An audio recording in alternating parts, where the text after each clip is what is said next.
আমাদের চতুর্থ প্লটে দেখতে পাচ্ছেন এখন আমাদের মন্দুয়ারে সেই প্রতীক্ষিত নাটকটি শুটিং চলছে। দেখতে পাচ্ছেন আজকে আমরা 4 জনের শ্যুট নেওয়া হয়েছে। বাকিদের শ্যুট সকালে এবং কালকে দিনের মধ্যে আমরা শেষ করে দেবো ইনশাআল্লাহ। আপনাদের যদি ভালোবাসা থাকে ইনশাআল্লাহ এটা অনেক দূর যাবে আমাদের আয়োজন। সম্ভবত এটা ঈদেই আসবে। যেহেতু আমরা এখনই শুটিং মোটামুটি শেষ করে ফেলেছি। গানটি শুটিং প্রায় 50% শেষ, আর 50% হয়তো কালকে সকালের মধ্যে শেষ করে দেবো।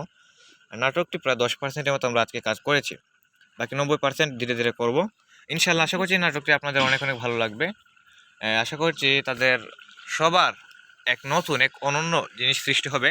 এখানে সবাই নতুন অ্যাক্টিং করছে। আপনারা আমাদের সাথে যে আগে যাদেরকে দেখেছেন অনেকেই কিন্তু এটির মধ্যে নেই। এক কথা আমি না এবং তামিম রয়েছি, এরা চরিত্রে নতুন। যারা রয়েছেন বাকি সব কিন্তু নতুন। দেখতে পাচ্ছেন তার দুজনকে। আমরা 3 জনের শট নিয়েছি কিছুক্ষণ আগে। ফাইটিং শট রয়েছে এই নাটকটির মধ্যে, নতুনত্ব বলতে এটার মধ্যে রয়েছে এগুলা। তারপরে কালকে সকাল টাইমের শট রয়েছে। তারপরে আমার 2 ভাইয়ের শট রয়েছে, তারা নতুন অ্যাক্টিং করবে। আরও একজন রয়েছেন।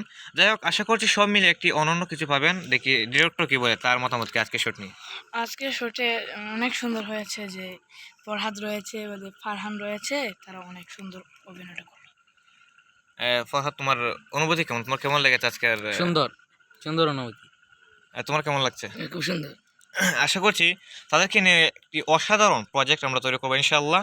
খুব শীঘ্রই এটা প্রকাশ্যে আসবে। কোন চ্যানেল থেকে আসবে সেটা আপনাদের জানিয়ে দেওয়া হবে। সম্ভবত এই ভিডিওটা আমার চ্যানেলে আসবে না, যেহেতু তোমার চ্যানেল সাবস্ক্রাইবার কম রয়েছে। এমন কোন চ্যানেলে ছাড়তে চাই যেন সাবস্ক্রাইবার বেশি রয়েছে, যাতে বেশি মানুষের কাছে এই জিনিসটা পৌঁছে যায়। ঠিক আছে, আশা করছি আপনাদের অনেক ভালো কিছু উপহার দিতে পারবো। ভিডিওটি এখানেই শেষ করছি। দেখা হবে আবার 5ম প্লটে। ঠিক আছে, এখানে ধন্যবাদ সবাইকে।